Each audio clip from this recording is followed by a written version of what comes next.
एक सिक्का रोज काफी था, लेकिन एक गलत सोच ने सब कुछ खत्म कर दिया। कैसे जानने के लिए कहानी को अंत तक देखना। एक छोटे से गांव में एक बूढ़ी दादी अकेली रहती थी, जो रोज मेहनत करके जैसे तैसे अपना गुजारा करती थी। एक रात जब दादी सोने की तैयारी कर रही थी, तभी उसने देखा कि उसके घर के कोने से एक छोटा सा चूहा बाहर निकला और चूहे के मुंह में एक चमकता हुआ सिक्का था। दादी हैरान रह गई। चूहा सिक्का उसके सामने रखकर गायब हो गया। सुबह दादी ने देखा कि सिक्का असली सोने का है।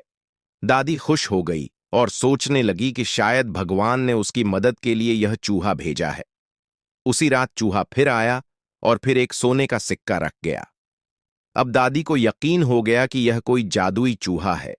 कुछ दिनों तक चूहा रोज एक ही सिक्का लाता रहा, जिससे दादी का गुजारा अच्छे से चलने लगा। लेकिन धीरे धीरे दादी के मन में लालच आ गया। उसने सोचा, अगर एक चूहा एक सिक्का ला सकता है, तो क्यों ना वह उससे ज्यादा की उम्मीद करे। एक रात दादी ने चूहे के लिए ढेर सारा खाना रख दिया और मन ही मन बोली कि काश ये चूहा और सिक्के लाए। तभी अचानक घर में खड़खड़ाहट होने लगी और देखते ही देखते एक चूहे की जगह सैकड़ों चूहे निकल आए और हर चूहे के मुंह में छोटा सिक्का था।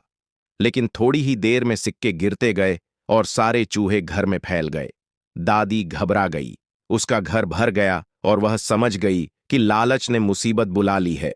दादी ने तुरंत हाथ जोड़कर माफी मांगी और बोली कि मुझे बस उतना ही चाहिए था जितने में गुजारा हो सके। तभी सारे चूहे गायब हो गए और सिर्फ वही एक चूहा बचा, जिसने आखिरी सिक्का रखा और फिर कभी वापस नहीं आया। दादी रो पड़ी, लेकिन उसे समझ आ गया कि जरूरत से ज्यादा चाहने वाला इंसान जो मिला है, उसे भी खो देता है। अगर आपको यह कहानी अच्छी लगी हो तो चैनल को लाइक करें और सब्सक्राइब करें। देखने के लिए धन्यवाद।